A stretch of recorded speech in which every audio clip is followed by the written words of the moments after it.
အားလုံးပဲမလာပါကျွန်တော်ဖိုးကြီးပါကျွန်တော်အာရှကနေဥရောပခရီးစဉ်လေးကိုကျွန်တော်အာရှကနေဥရောပခရီးစဉ်လေးကိုဘုတ်လေးနဲ့စတင်တယ်အခုဆိုရင်ဘန်ကောက်သုဝဏ္ဏဘူမိလေဆိပ်ကိုရောက်ရှိနေပါပြီခင်ဗျားတယ်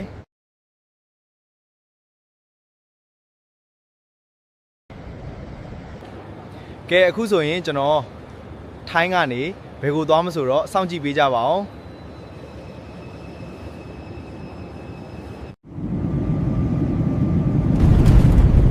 Attention! Brace for impact! Please grab your oxygen mask immediately.